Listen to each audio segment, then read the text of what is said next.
Hoje eu vou fazer um vídeo resenha sobre o último livro que eu li, que foi o Sun Tzu, A Arte da Guerra. Os 3 capítulos originais. Essa é da editora Jardim dos Livros, escrito traduzido, pelo André Bueno. No caso, a gente começa aqui pelo o contexto, do livro, onde esse livro ele é um tratado militar, escrito pelo Sun Tzu. Ele foi escrito na época dos Estados Combatentes, onde estava tendo aí uma disputa, uma guerra mesmo pelo controle da China antiga, que a China era comandada por uma dinastia específica,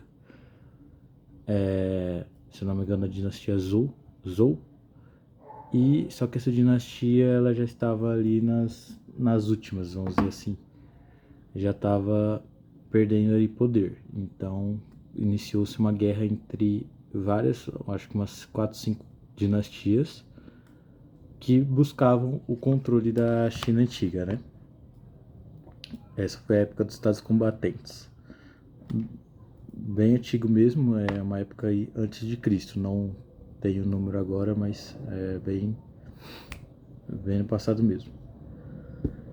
O tema do livro é estratégia militar, na verdade. Essa editora ela põe no código de base aqui o nome estratégia pessoal, o tema como estratégia pessoal, porque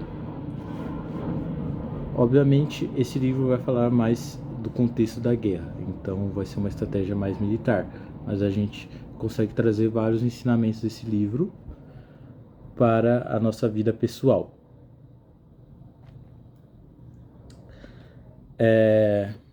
Dessa forma, então, a gente vai falar, agora eu vou falar do autor. O autor é o Sun Tzu, que era um estrategista da época, um grande estrategista, militar. Por ser, interessante mencionar aqui, por ser um livro que é um tratado militar, como eu disse, por ser um livro voltado aí para os generais de exército ou para os próprios soldados de exército ou para os soberanos do estado. É um livro bem fácil de ler, leitura bem fluida. Se eu pegar aqui, vocês vão ver que é dividido em frases,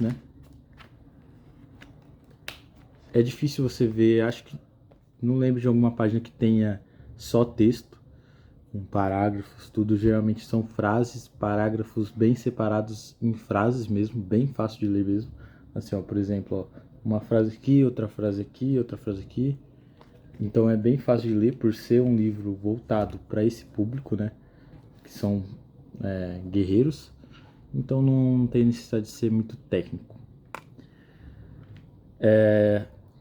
O autor, o Sun Tzu, o André Bueno, que escreveu essa edição, ele traz a possibilidade do Sun Tzu não existir, por conta de algumas contradições que tem no texto, que ele mesmo cita algumas. E durante a leitura dá para você identificar. Não são contradições constantes, nem tão graves assim, mas são contradições.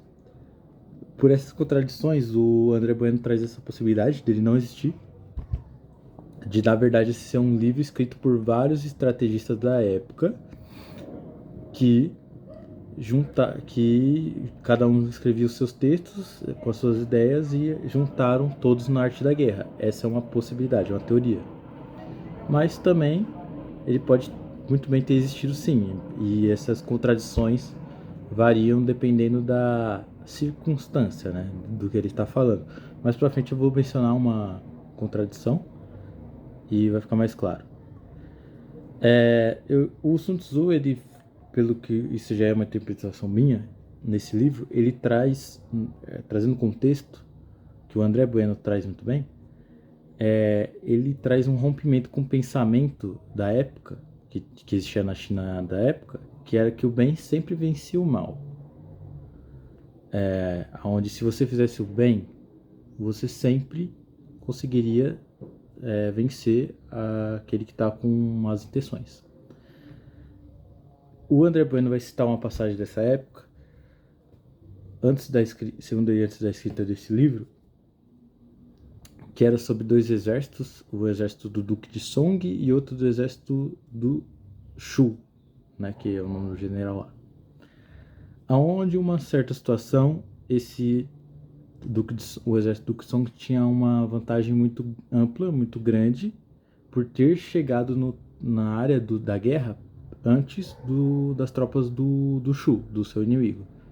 Chegou muito antes, se escondeu, e como ali o acesso era muito difícil, tinha que se passar por um rio para chegar naquele terreno, como eles já estavam lá bem antes e já estavam escondidos, eles puderam ver as tropas do Shu chegando, atravessando aquele rio, e poderiam muito bem se aproveitar daquela situação, né?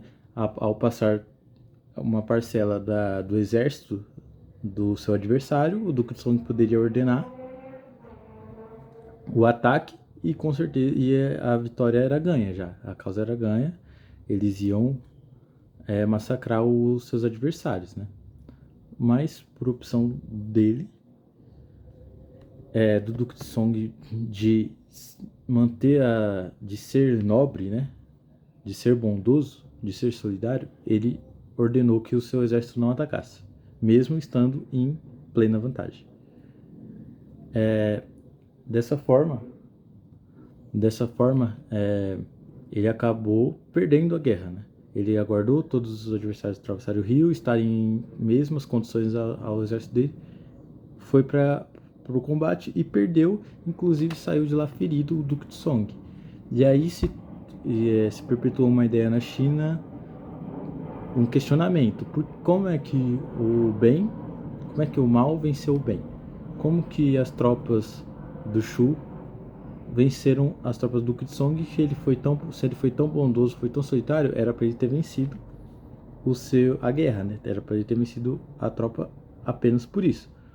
Mas não foi o que aconteceu. Então esse livro do Sun Tzu, ele traz esse rompimento com essa ideia, onde já no começo ele vai mencionar para o Sun Tzu a ideia é a seguinte: você, no momento do combate, você tem que fazer o que é necessário, utilizar os meios necessários para vencer. Não importa se são bons ou ruins, moralmente falando, né? Mas você precisa vencer de qualquer forma o combate. Para aí sim, depois do combate, quando você tiver o poder em mãos, você poder fazer o bem, né? Da melhor forma. Então essa era a ideia do Sun Tzu. Por isso que nesse livro vai ter várias, não imorais, mas conselhos impopulares, vamos dizer assim, né? Mas é um contexto de guerra, um contexto de que era vida ou morte, então dá para compreender tranquilamente, você analisando o contexto que foi escrito, né? O Sun Tzu tem uma forte influência do Confúcio, de várias escolas: confucionismo, daoísmo, legismo. O André Bueno, nessa edição aqui, ó, do Jardim dos Livros, explica muito bem cada escola de pensamento.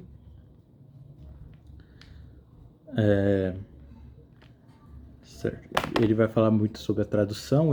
Essa edição é uma tradução direta do chinês, ou seja, direto da língua original, o que valida muito essa edição, porque várias edições são feitas através de intermediários da língua inglesa, né? Quer dizer, tem o livro original, algum americano ou inglês mesmo traduz, e aí a editora brasileira, o tradutor brasileiro vai lá, pega a tradução do inglês e traduz para o português. Então vira uma tradução da tradução. Nisso, vários conceitos, palavras se perdem num sentido incorreto, né? É muito melhor traduzir direto do chinês, igual essa edição foi feita. Agora falar sobre os principais conceitos do livro e possíveis aplicações aí na nossa vida, né? Eu acho que se eu pudesse resumir esse livro em uma palavra, ela seria autoconhecimento. Eu acho que esse é o ensinamento que ele mais aborda nesse livro. E, né, ele dá vários caminhos para você vencer a guerra, né? Essa é a ideia do livro, te ensinar a vencer uma guerra. Mas ele sempre vai mencionar que se você pode seguir qualquer qualquer método, caminho escrito nesse livro. Se você não se conhecer, você corre grande risco, você não vai ganhar, você não vai conseguir vencer a guerra, basicamente é isso. Acho que é o ensinamento mais importante, é o autoconhecimento. Tem uma frase que é a melhor, na minha opinião, né, deste livro, que é uma frase muito marcante, em que Sun Tzu fala: conheça a si mesmo e ao inimigo, e em 100 batalhas não correrá perigo. Conheça a si mesmo e não conheça o inimigo, e as chances de ganhar e perder serão iguais. Não conheça a si mesmo e nem o inimigo, e sempre correrá perigo. Então ele fala basicamente, se você conhecer, tiver o autoconhecimento e conhecer o seu adversário, a vitória é absoluta. A vitória é certa. Se você conhecer a si mesmo, mas não conhecer o inimigo, mesmo não conhecendo o inimigo, mas só de você conhecer a si mesmo, você pelo menos tem chances iguais de vencer, né? Então esse é um ensinamento muito interessante e dá facilmente para aplicar para a nossa vida, né? O amor próprio e o autoconhecimento é algo que falta muito na nossa sociedade hoje em dia, né? Outro ensinamento é o vencer sem combater, né? Sempre essas frases aí no contexto da guerra, da luta mesmo, né? Mas é claro que a gente pode interpretar de outra forma. No vencer sem combater, é muito interessante que ele basicamente vai dizer que quando começar, basicamente antes de iniciar a parte da luta, da guerra, por si só, antes de você começar a realmente lutar com o seu adversário, você já tem que ter ganho a guerra antes. A guerra já tem que estar ganha. Você basicamente só pode entrar em guerra ganha. Em luta que você já venceu. Isso é muito interessante. Ele vai explicar capítulos longos falando sobre isso. Mas ele vai falar basicamente para você dividir o seu inimigo, atrapalhar a comunicação dele, causar desordem no seu inimigo. Se seu inimigo estiver calmo, deixar ele nervoso. Se seu inimigo, não sei, souber o terreno, né, você muda. Enfim, se o seu inimigo estiver tranquilo, você atiçar ele, instigar ele. Ele vai provocar o seu inimigo constantemente, né? Nunca deixar o seu inimigo confortável, dividir ele, atrapalhar a comunicação dele. Enfim, sempre atrapalhar o seu inimigo de forma indireta. Mas essas são ações que estão fora da parte do combate armado em si de uma guerra. Então você faz isso antes da guerra. Aí a partir do momento que você entra na guerra, se conhecendo, né, e conhecendo o seu inimigo, conhecendo ali o tempo, o terreno e outros tópicos que ele traz no primeiro capítulo. E o seu inimigo não tem comunicação, entre ele. Seu inimigo não consegue se comunicar corretamente. Seu inimigo está dividido, está nervoso, está desconfortável. E você não, obviamente, você tem que estar diferente do seu inimigo nesse caso, a chance de você ganhar é muito alta. Basicamente é isso. E um conceito particular meu, né? Tem muitos conceitos, muitos ensinamentos interessantes, mas eu que destaquei os que eu mais gostei, né? Os que eu preferi.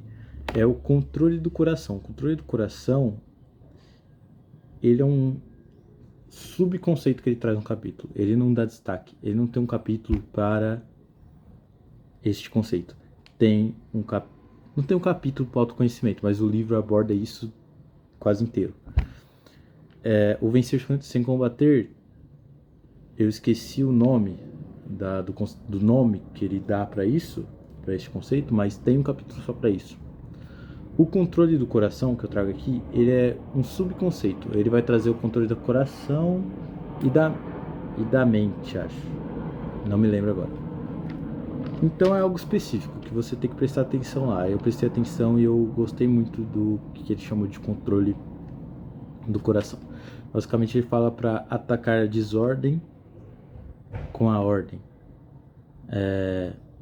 a, a enfrentar os seus inimigos agitados com calma, né? Sempre estar diferente do seu inimigo. Se seu inimigo está muito agitado, está muito raivoso, você tem que responder ele com calma, com destreza, certo? Com serenidade. Se seu inimigo está desordenado, está desorganizado, você tem que atacar ele com organização, com ordem, certo? Então ele sempre vai falar para você ser diferente do seu inimigo. Isso é muito interessante, isso é inclusive algo que meu pai me ensinou. Sempre que alguém estiver muito bravo, gritando com você, subindo o tom de voz, a melhor arma é você não responder à altura, no nível da pessoa. Você responder com calma, ser educado, porque aí, basicamente, que nem ele dizia, quebrava as pernas da pessoa. Porque a pessoa tá ali nervosa, irritada, grita com você, esperando que você grite com ela também. É isso que ela quer. Você não pode dar nunca o que essa pessoa quer. Você tem que ser diferente. Ser educado, com calma, você quebra as pernas. E quem tá vendo de fora essa situação vai dar razão a você, mesmo sem saber o que tá acontecendo ali. Porque de um lado tem uma pessoa histérica e outro tem uma pessoa calma. Para quem você vai dar razão à primeira vista, né? Então é isso. Tudo isso aqui é a introdução, o contexto do autor, contexto histórico, algumas questões aí. É um livro muito importante, para quem no tema de estratégia é um dos principais, né? É um dos principais, se não o principal, um clássico mesmo. Esse livro é um clássico da literatura. E assim, muito bom mesmo. Não é um livro de autoajuda. Eu tinha essa preocupação de comprar esses livros por serem muito famosos, falarem muito e deles serem livros de autoajuda. Não tenho problema com livros de autoajuda, já li alguns, mas não pretendo ler mais, porque eu tenho a impressão de que são todos iguais. Mas é um livro que você consegue não só armazenar esses ensinamentos, como você consegue aprender história da China Antiga. Nessa edição tem uma cronologia das dinastias que governaram a China nessa época, bem no final, então é muito interessante. Eu recomendo, se você for ler este livro, tem várias edições, né? Mas eu recomendo essa do André Bueno. Não só por isso, não só por conta desses detalhes, a introdução do André Bueno é muito boa. Não sei se dá pra ver. Essa é a cronologia da China. Tem o período, o ano e a dinastia que governou a China em cada período. É muito interessante isso. Não só por isso, mas por conta do conhecimento do André Bueno de China. Ele é um sinólogo, que é um estudante da China Antiga, e ele traduziu direto do chinês. Então, ele traz várias informações muito interessantes. Por exemplo, o livro Arte da Guerra, o nome do livro Arte da Guerra, para ele é uma tradução já incorreta, uma tradução que não é fiel à realidade. Para ele, a melhor tradução é Lei da Guerra. E ele explica tudo isso, ele fala como que é o nome original da obra. Ele chama o Sun Tzu no livro de Sunzi. Eu não gosto basicamente desse tipo de nome, mas ele explica, eu não lembro porque que ele chama, mas deve ser a mesma coisa. Deve ser o nome, e Sun Tzu deve ser o nome errado que deram, que traduziram. Mas eu acho muito mais interessante Sun Tzu, então não me refiro ao Sun Tzu como Sunzi. Mesmo que não seja, eu prefiro morrer aí na ignorância nesse caso, né? Então é isso, as minhas considerações sobre o livro são essas. Agora, atualmente, estou lendo O Príncipe, do Nicolau Maquiavel, que é um livro que não é parecido, é parecido com esse, mas é mais voltado para a política, né? Maquiavel foi um diplomata, né? Um cara que escreveu, um político, né? Um político diplomata. É parecido, então, quando eu terminar o Maquiavel, também farei um vídeo falando minhas considerações, fazendo um comentário sobre o livro. A minha avaliação de 0 a 5 estrelas, eu vou ser bem exigente mesmo. Acho que para ser 5, 4 estrelas vai ter que ser um livro realmente que eu consiga, que eu goste muito. Já teve que eu consiga ler assim muito rapidamente. Esse livro eu demorei para ler por conta de que fazia muito tempo que eu não lia um livro, né? Mas eu vou dar 3,5 estrelas para este livro. Se eu fosse dar uma avaliação de 0 a 5 estrelas, daria 3,5 estrelas para ele. Mas por conta de ser o meu primeiro livro, eu não tenho muita noção da nota, nunca dei nota para os meus livros. Acho que só Clube da Luta eu daria 5 estrelas, porque é meu livro favorito. Mas, até para fazer uma resenha dele, eu teria que relê-lo, porque faz bastante tempo que eu li ele. Mas é isso, basicamente é isso. Obrigado pela atenção.